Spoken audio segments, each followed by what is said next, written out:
Hello friends, welcome back. और machine learning की series में आज हम आगे देखेंगे लीनियर रिग्रेशन की प्रोग्रामिंग। हमने देख ली कि कैसे प्रोग्राम कर सकते हैं, कैसे हम मशीन को ट्रेन कर सकते हैं, कैसे एक मॉडल बना सकते हैं जो प्रेडिक्ट करेगा। बहुत ही सिंपल एग्जांपल था, एक एरिया था और प्राइस था। एक पर्टिकुलर एरिया एक प्लॉट का दिया हुआ है और आपको उसका प्राइस प्रेडिक्ट करना है, तो उसके लिए हमने मॉडल प्रिपेयर किया था। वो लीनियर रिग्रेशन मॉडल हमने देखा था। लेकिन लीनियर रिग्रेशन मॉडल क्या हर जगह इस्तेमाल हो सकता है? हम कब लीनियर रिग्रेशन मॉडल को कंसीडर करेंगे? आपने देखा होगा कि जब हमने प्रोग्राम बनाया तो वहां पर एक मैट प्लॉट लिब इस पैकेज का भी यूज किया, जिसका इस्तेमाल होता है ग्राफ को प्लॉट करने में। और ग्राफ को प्लॉट करने के बाद, ग्राफ को देखने के बाद, उसको एनालाइज करने के बाद ही डेटा के थ्रू ही ग्राफ प्लॉट किया था। और डेटा के थ्रू जो ग्राफ प्लॉट किया था उसको देखने के बाद ही हम ये डिसाइड कर पाएंगे कि हमें लीनियर रिग्रेशन यूज करना है या नहीं करना है। हर केस में हर बार आप लीनियर रिग्रेशन यूज नहीं कर सकते। उसके कुछ एग्जांपल्स हम आप यहाँ पर देख लेते हैं before we move ahead into the multiple linear regression. So क्या है वो? There should be some linear relation. पहली कंडीशन ये है कि अगर हमें लीनियर रिग्रेशन यूज करना है, there should be some linear regression. आपको पता है कि रियल लाइफ में अगर हम कोई भी ग्राफ प्लॉट करें, ठीक है, जस्ट अ मिनट, थोड़ा सा इसको मुझे सीधा करना होगा। यस। तो अगर हम रियल लाइफ में कोई भी ग्राफ प्लॉट करें रियल डेटा को लेकर के, तो हम एक्सपेक्ट नहीं कर सकते कि वो बिल्कुल सीधी लाइन होगा। ऐसा बिल्कुल नहीं होगा कि बिल्कुल सीधी लाइन बन जाए। राइट?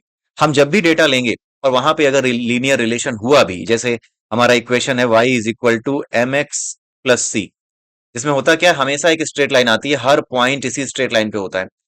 मान लीजिए कि y हमारा प्राइस है, ठीक है, और x है हमारा एरिया। ठीक। तो हर बार एरिया रखते जाएं और हर बार प्राइस रखते जाएं और हर बार हम ये एक्सपेक्ट करें कि एक सीधी लाइन मिलेगी, तो this is not possible. Real world में डेटा कुछ इस तरीके का मिलेगा आपको, थोड़ा इधर थोड़ा इधर, थोड़ा ऐसे थोड़ा वैसे। राइट? इधर उधर लाइनें, इधर उधर पॉइंट्स मिलेंगे रियल वर्ल्ड में। राइट? तो इसके बीच से, सभी पॉइंट्स के बीच से जो लाइन निकल रही होगी वो एक स्ट्रेट लाइन हमें बनानी पड़ेगी। वो बनाता है हमारे लिए फिट मेथड, जो कि पाइथन में हमारे पास जो पांडा लाइब्रेरी है और साइकिट लर्न की लाइब्रेरी है, उसकी हेल्प से हम निकालते हैं। ठीक है। तो ग्राफ प्लॉट करने के बाद ही हमें ये दिखता है, हमें ये पता चलता है कि जो डेटा था हमारा और जिसके थ्रू हमने ग्राफ प्लॉट किया है, उस ग्राफ को देख करके क्या हमें कोई नियर अबाउट लीनियर रिलेशन या फिर एक लीनियर लाइन, एक लीनियर इक्वेशन का स्कोप यहां दिखता है। अगर दिखता है तभी हम लीनियर रिग्रेशन यूज करेंगे, नहीं तो लीनियर रिग्रेशन हम यूज नहीं करेंगे। जैसे यहां पर लीनियर रिग्रेशन यूज किया जा सकता है। लेकिन अगर हमारा ग्राफ कुछ ऐसा होता, let me draw the graph. ठीक है, अगर हमारा ग्राफ कुछ ऐसा होता, सपोज मैंने ऐसा बनाया है, यहाँ पे यहाँ पे यहाँ पे यहाँ पे ऐसे ऐसे ऐसे ऐसे ऐसे इतना फैला हुआ है। राइट? और इसके बीच में अगर एक लाइन निकल के आ रही है, कुछ ऐसा ग्राफ हमें मिल रहा है, हमने लाइन नहीं डाली है, हमने सिर्फ पॉइंट्स देखे हैं, तो इन पॉइंट्स को देख के आपको लग रहा होगा कि कौन सी लाइन होगी जो सभी पॉइंट से इक्वल डिस्टेंस पे होगी। और सभी पॉइंट से अगर इक्वल डिस्टेंस पे कोई एक लाइन खोज भी ली, तो कुछ पॉइंट्स तो होंगे भी ऐसे जो कि बहुत दूर होंगे। So it will not be a really predictive model जो सही से प्रेडिक्ट कर पाएगा, इसकी इफिशियंसी उतनी नहीं होगी। तो जहां पर भी इस तरह का ग्राफ बने, मैट प्लॉट लिब का आप यूज करेंगे, प्रोग्राम लिखेंगे पाइथन में, और देखेंगे कि जो ग्राफ प्लॉट हुआ है, वो प्लॉटेड ग्राफ अगर ऐसा दिख रहा है, तो आप ये समझ जाइए कि इसमें किसी भी कीमत पर आप एक स्ट्रेट लाइन इमेजिन नहीं कर पाएंगे, जो कि नियरली हर एक पॉइंट के नियर बाई होकर के गुजरती हो और इक्वल डिस्टेंस पे हो। राइट? ये नहीं हो पाएगा। सो ये तो पहला पॉइंट हो गया कि जहां पर लीनियर रिलेशन हो वहीं पर आप देखिए। दूसरा पॉइंट है इक्वल वेरिएंस। राइट? दूसरा है इक्वल वेरिएंस। तो इक्वल वेरिएंस के केस में क्या होता है, मतलब क्या होता है, जैसे हमने एक ग्राफ बनाया, ये रहा हमारा ग्राफ, और इक्वल वेरिएंस का मतलब होता है कि दोनों तरफ लगभग बराबर दूरी पर ही पॉइंट्स जो है वो बिखरे हुए हों। ठीक है, बराबर दूरी दोनों के, लाइन के इधर और लाइन के उधर, दोनों तरफ बराबर दूरी में या फिर बराबर ही रेंज में सारे पॉइंट्स लाई कर रहे हो। राइट? ज्यादा इसकी मोटाई भी ना हो, ज्यादा इसका वो भी ना हो। जैसे ये ज्यादा, यहाँ पर क्या हो गया, ज्यादा थिकनेस हो गई, तो फिर ये सही मॉडल नहीं बनेगा, लीनियर मॉडल सही फिट नहीं बैठेगा। उसी तरीके से यहाँ पर भी ज्यादा दूरी ना हो, पहली चीज। दूसरी ये कि मतलब वेरिएंस का मतलब आप जानते हैं, ज्यादा चेंजेस ना हो, दूरी ज्यादा ना हो, साथ में वो सारे पॉइंट्स इस लाइन के इधर उधर बहुत ज्यादा दूरी पे लाई ना कर रहे हो, ज्यादा वेरिएट ना कर रहे हो, ऐसा कोई पॉइंट ना हो, कुछ ऐसी स्थिति ना हो जैसे ये हमने लिया। ठीक है, कुछ ऐसा ना हो कि ये लाइन है लेकिन कुछ इस तरीके की स्थिति है, यूं। ठीक है, पहले दूर है, फिर नीचे आकर के क्या हो गया है, नीचे आकर के ये बिल्कुल कन्वर्स कर गया है, तो ऐसे को भी आप नहीं ले सकते। यानी वेरिएंस इक्वल होना चाहिए, इक्वल वेरिएंस होना चाहिए दोनों तरफ, near about similar, same kind of variance आपको दिखाई देना चाहिए, सिमिलर काइंड ऑफ वेरिएंस दिखना चाहिए। तो उस केस में हम जो है ये जो पहला केस है इसको हम क्या कर सकते हैं, इसको हम ले सकते हैं, क्या ले सकते हैं, इसको हम लीनियर रिग्रेशन मॉडल के लिए फिट ले सकते हैं कि हाँ this is fit for the linear regression model. तीसरी चीज है आपका आउटलायर चेक।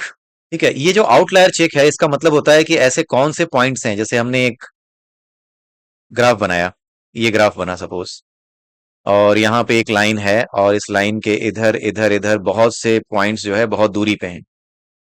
ठीक है, और ये जो पॉइंट्स हैं ये कुछ ऐसे पॉइंट्स हैं जो यहाँ पे हैं, कुछ इसके ऊपर हैं, कुछ नहीं मिल रहे हैं, कुछ मिल रहे हैं। तो यहाँ पे क्या हुआ, आप देख रहे होंगे कि ये पॉइंट्स जो है ना यहाँ पर जो बने हुए हैं, कुछ इस तरीके से बना लीजिए, ये पॉइंट्स काफी दूर हैं।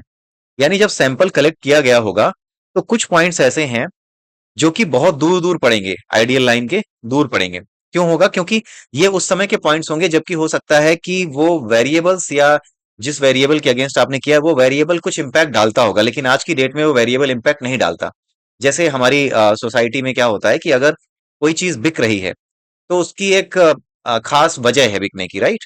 जैसे सीडी ज्यादा बिकती थी एक समय पे, आज के समय में आप सीडी देखोगे दुकानों में नहीं मिलेगी, क्योंकि अब वो उसका महत्व खत्म हो गया, राइट। सो अगर हमारे पास एक साल पुराना डेटा था और एक साल पुराने डेटा में ही इस तरह का चेंज हुआ है कि सीडी बिकना बंद होकर के अचानक से ही सब कुछ ऑनलाइन या क्लाउड पे चला गया है, तो जिस समय सीडी बिका करती थी उस समय की जो सेल को काउंट किया है हमने, जो सेल ऊपर दिखाई है, उस सेल को हम आउटलायर्स में डाल देंगे, क्योंकि अब वो हमारे लिए काम की नहीं रह गई।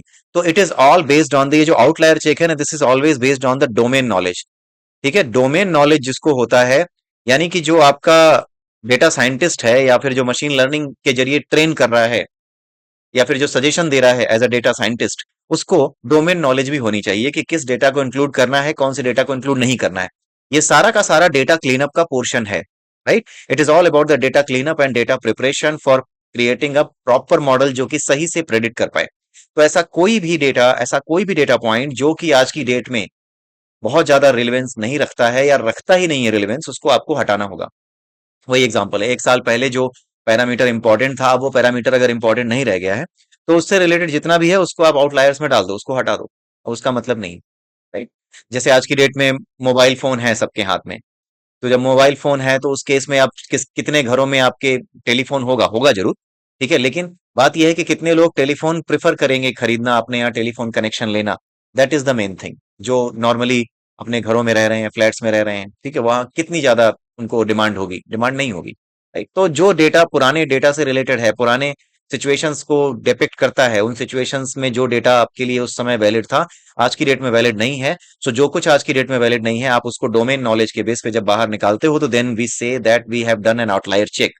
हमने उन पॉइंट्स को, डेटा पॉइंट्स को बाहर कर दिया है विच doesn't lie under our purview for training the model. ठीक है, तो ये होता है आपका लीनियर रिग्रेशन का केस कि कब आप इसको यूज करोगे, कब आप इसको यूज नहीं करोगे।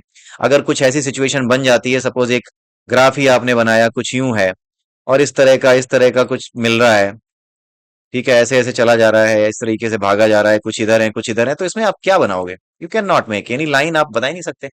बहुत ज्यादा वेरिएंस नहीं होना चाहिए, ये भी हमने पढ़ा है। बहुत ज्यादा वो भी नहीं होना चाहिए, आउटलायर्स बहुत ज्यादा हो तो उसको भी हटाना पड़ता है, राइट।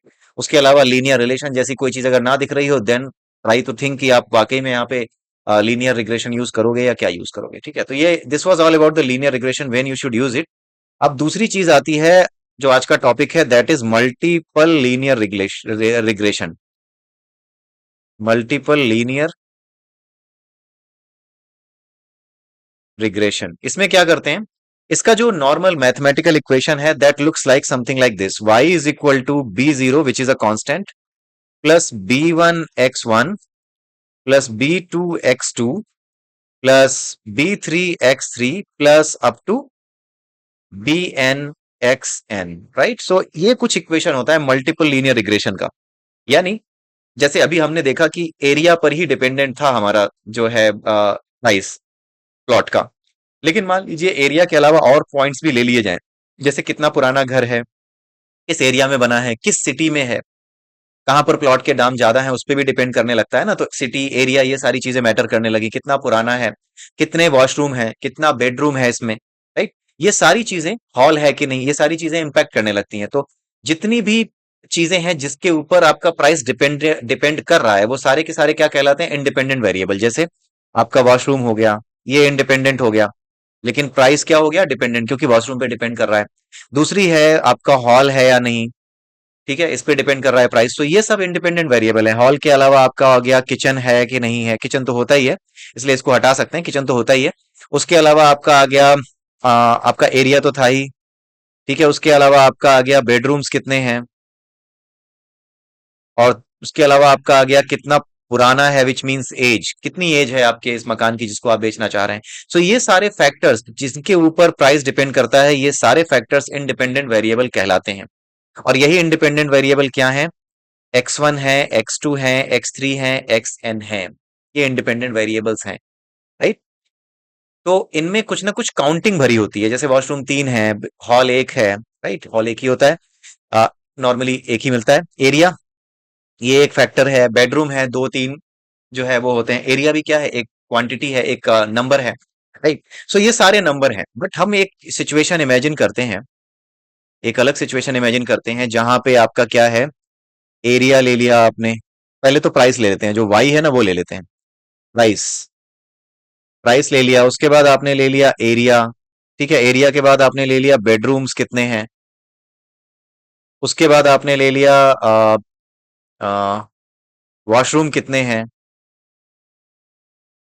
ठीक है। उसके बाद एरिया, बेडरूम, वॉशरूम, और उसके बाद आपका हो गया स्टडी रूम भी ले सकते हैं, स्टडी रूम है या नहीं।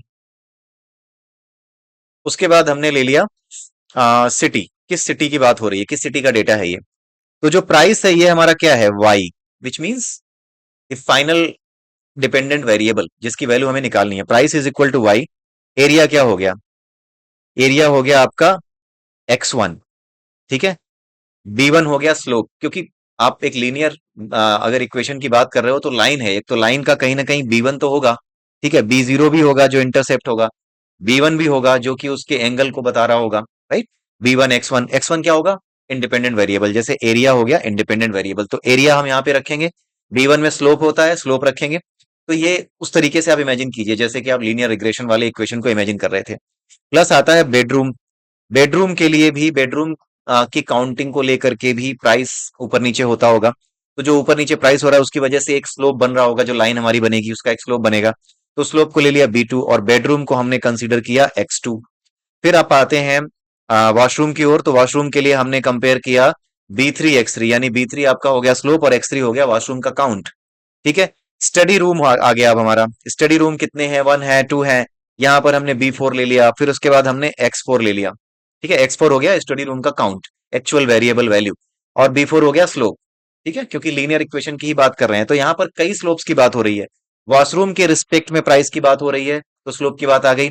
बेडरूम के रिस्पेक्ट में स्लोप की बात होगी। एरिया के रिस्पेक्ट में कितना स्लोप है या किस रेट से चेंज हो रहा है उसकी बात होगी। अब हम आते हैं सिटी पे। सिटी के केस में सपोज यहाँ पे हमने दे दिया कानपुर, ठीक है। 3 सिटीज आप कंपेयर कर लो। कानपुर, आपने दे दिया प्रयागराज, ठीक है, आपने दे दिया लखनऊ। 3 सिटीज आपने मान लीजिए ले ली, ठीक है। मान लीजिए कुछ डेटा जो है, ऊपर का डेटा था कानपुर के लिए, के से दिखा दिया, नीचे वाला प्रयागराज के लिए था, फिर उसके बाद कानपुर का था, उसके बाद फिर कानपुर का था, उसके बाद फिर लखनऊ का था, फिर लखनऊ का था। इतना डेटा था सपोज। और कानपुर, प्रयागराज का एक, 2 कानपुर और फिर उसके बाद 2 लखनऊ के और। तो इस तरीके से डेटा हमने कलेक्ट किया था। अब बात यह आती है कि ये जो सिटी आ गई जहां पे कानपुर आ गया, प्रयागराज आ गया, लखनऊ आ गया, इस केस में हम करें क्या? इसको तो हम कोई नंबर दे नहीं पा रहे हैं, यहाँ तो एक स्ट्रिंग है, राइट। तो जो भी डेटा स्ट्रिंग में है किसी एक हमारे कॉलम में, सो उसको हमें क्या करना होता है? अगर हम उसे कैटेगराइज कर सकते हैं, ठीक है, ये कैटेगराइजेशन है, कैटेगराइजेशन ऑफ डेटा। जहां पे स्ट्रिंग आ जाती है वहां पे कैटेगराइजेशन आ जाता है अपने आप। तो जब कैटेगराइजेशन आ जाता है तो यहाँ पे कैटेगरी कौन कौन सी कैटेगरी मिल रही है? सिटी की कैटेगरी मिल रही है। और कितने कैटेगरी के शहर हैं, कितनी कैटेगरीज हैं? 3 है, 3 कैटेगरीज हैं, ठीक है। तो जब 3 कैटेगरीज होती हैं तो हमें क्या करना होता है? यहाँ पे ये जो सिटी वाला कॉलम है इसको ब्रेक करना होता है। कैसे ब्रेक करेंगे आइए देखते हैं। अगर मान लीजिए आपके पास 3 सिटीज की बात हो रही है, कानपुर और आपका प्रयागराज और लखनऊ, तो आप क्या करोगे? आप अगर सीधे सीधे स्ट्रिंग लिखोगे तो दिक्कत होगी आपके मॉडल को आपको प्रिपेयर प्रिपेयर करने में, राइट। इन सब को आपको उसमें डालना होगा, डिजिटल फॉर्म में डालना होगा, सब कुछ नंबर में आना चाहिए, सब कुछ नंबर्स में होना चाहिए। तो आप क्या करोगे, जैसे 3 शहर है ना, अगर कहीं पर भी कैटेगराइजेशन ऑफ डेटा आता है वहां पर आप क्या करोगे, अगर 3 शहर हैं, 3 कैटेगरी का डेटा है, 3 कैटेगरी यानी 3 शहर की बात मैं कर रहा हूं। अगर 3 कैटेगरीज का डेटा है तो उसके बाद हमें क्या करना होगा, हमें एक 3x3 का एक आइडेंटिटी मैट्रिक्स बनाना होगा, 3x3 आइडेंटिटी मैट्रिक्स बनाना होगा, ठीक है। जब 3x3 का आइडेंटिटी मैट्रिक्स बनाएंगे तो कैसा बनेगा, कुछ ऐसा बनेगा, 1 0 0 0 1 0 0 0 1, राइट। तो ये जो 1 0 0 है इसको आप ले लो कानपुर के लिए, जो 0 1 0 है इसको आप सपोज कर लो कि आपको प्रयागराज के लिए लेना है। ये आपको मैं बता दूं करना नहीं होता है, ठीक है, ये आपको करना नहीं होता है। ये बेसिकली अपने आप आपका जो मॉडल, आपका जो पाइथन की लाइब्रेरी है ना, वो पाइथन की लाइब्रेरी अपने आप करके दे देती है, उसके पास फंक्शंस हैं, वो आपको इस तरीके से करके दे देगा। हम वो फंक्शंस डिस्कस करेंगे जब डेटा क्लीन अप करेंगे अगले वीडियोस में, और जब हम मल्टीपल लीनियर रिग्रेशन के बारे में बात करेंगे then we will learn this कि कैसे करता है। इसको आपने ले लिया लखनऊ, ठीक है। तो अब क्या करेंगे आप, अभी तक आपके पास ऊपर आपने जैसे देखा आपके पास कितने कॉलम्स थे, यहाँ पे कॉलम्स थे आपके 1 2 3 4, पांच पांच कॉलम्स थे, ठीक है। एक तो डिपेंडेंट वेरिएबल था जो आपका प्राइस था, ठीक है, लेकिन अब आपके पास जो है 5 कॉलम्स के बाद आपके पास 3 कॉलम और बढ़ जाएंगे, ठीक है। 3 कॉलम क्यों बढ़ेंगे, 1 0 0 लेने के लिए हर एक के लिए एक कॉलम होगा, तो 1 0 0 0 1 0 ये सब तीन अलग अलग डिजिट्स हैं। जो है उसके बाद जो है आप इस 3 कॉलम्स को लोगे और उसके बाद ही आप जो है इसको कैटेगराइज कर पाओगे डेटा को। तो आप यहाँ पे 3 कॉलम्स लोगे, लेकिन क्या 3 कॉलम्स की जरूरत है, आपको 3 कॉलम्स की जरूरत नहीं है। क्यों, क्योंकि अगर आप केवल 2 कॉलम ले लो तो तीसरा कॉलम आपको पता है जिसको छोड़ा है वही शहर होगा, राइट। तो इसलिए अगर आपके पास कैटेगराइजेशन ऑफ डेटा करने के लिए कोई भी कॉलम है और उसमें कैटेगरी अगर एन है, यानी एन टाइप्स के डेटा है, कैटेगरी अगर एन टाइप का डेटा है, तो आपके जो कॉलम्स बनेंगे, ठीक है, जो नंबर ऑफ कॉलम्स बनेंगे वो क्या होंगे, n-1 होंगे, ठीक है। n-1 कॉलम्स होंगे। कुल मिलाकर के आपके पास अगर n कैटेगरी का डेटा है, सपोज यहाँ पे 3 थे, लखनऊ, प्रयागराज, कानपुर, ये 3 थे, लेकिन हमें कॉलम कितने चाहिए, 2 चाहिए, राइट। तीसरे वाले को आप छोड़ सकते हो, क्योंकि यहां पर आप देखो 1 0 से आपको कानपुर पता लग गया, 0 1 से प्रयागराज पता चल गया, तीसरा वाला जो 0 0 है ना उसको कंसीडर करने की जरूरत नहीं, हमें अपने आप पता है कि जो बचा हुआ है वो लास्ट वाला होगा, राइट। तो जितना कम आप कॉलम्स को कर सकते हो वाइल प्रिपेयरिंग योर डेटा, उतना कम आप करिए, यही डेटा क्लीनअप का काम है। तो डेटा क्लीनअप करते समय you need to use it very wisely, मतलब बहुत ही wisely you need to remove all those columns जो कि यूज के नहीं है, सो दैट ट्रेनिंग में बहुत ज्यादा टाइम ना लगे और अननेसेसरी का डेटा ना हो ट्रेनिंग कराते समय मॉडल को, राइट। तो कॉलम n-1 होंगे अगर आपकी कैटेगरी n है, यानी n टाइप का डेटा है, तो कैटेगरी तो n-1 कॉलम्स आप बनाओगे और उसके बेसिस पे फिर अपनी मशीन को ट्रेन करोगे, ठीक है। तो ये था आज का वीडियो। मैं एक बार आपको यहाँ पे एग्जांपल दिखा देता हूँ जो मैं यूज करूंगा। So let me show you, yes let me, या तो दिस इज द डेटा। यहाँ पर आप देख सकते हैं कि यहाँ पे कोलकाता और आपका दिल्ली है, कोलकाता, इस तरीके से मैंने 3 शहर लिए हैं। अब यहाँ पे आप एक कॉलम और बढ़ाओगे, अगर आप यहाँ पे कोई कॉलम लेते हो तो इस तरीके से कॉलम बनेगा इसका। सपोज C1 कॉलम बना दिया, C2 कॉलम बना दिया, C3 कॉलम बना दिया, राइट। ये तीन कॉलम, यहाँ पे कितने शहर हैं, कोलकाता, चेन्नई, दिल्ली, ये 3 शहर हैं, इसलिए 3 कॉलम बना दिया, लेकिन तीसरे की जरूरत नहीं होगी। अभी हम इसको केवल कर लेते हैं, जैसे कोलकाता को हमने दे दिया 1 0 0, ठीक है। उसके बाद हमने चेन्नई को दे दिया 0 1 0, ठीक है। उसके बाद हम आए कोलकाता पे फिर से, तो कोलकाता क्या था, 1 0 ये क्या था, कोलकाता था, राइट। उसके बाद आता है दिल्ली, दिल्ली के लिए हमने क्या ले लिया, 0 0 1, ठीक है।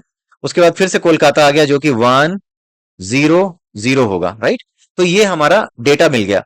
तो अगर आपको पता करना है कि जो है दिल्ली, अगर मान लो सपोज करो कि मुझे इसको हटा देना है, दिल्ली वाला सबसे लास्ट वाला था, दिल्ली वाले के लिए जो दिल्ली वाली में लाई कर रहा था, एक कॉलम को आप हटा दो, आप बड़े आराम से पता कर सकते हो कि कौन सा कोलकाता का है। ये कोलकाता है, ये चेन्नई है, ये कोलकाता है, ये कोलकाता है, और जहां पे 0 0 है वो क्या है, बचा हुआ, यानी कि दिल्ली है। तो इस तरीके से डेटा प्रिपरेशन करते समय आप नंबर ऑफ कॉलम्स को कम कर सकते हैं, डेटा को रिफाइन कर सकते हैं, डेटा को प्रिपेयर कर सकते हैं to train it, right. So this is what the purpose of this video was, ताकि मैं आपको समझा सकूं before diving into the multiple linear regression program, जो कि हम अगले वीडियो में डिस्कस करेंगे कि how to train the data where multiple linear regression is involve. तो इसी के साथ ये वीडियो समाप्त होता है, अगले वीडियो में फिर मिलेंगे, तब तक के लिए have a nice day and bye bye. Thank you.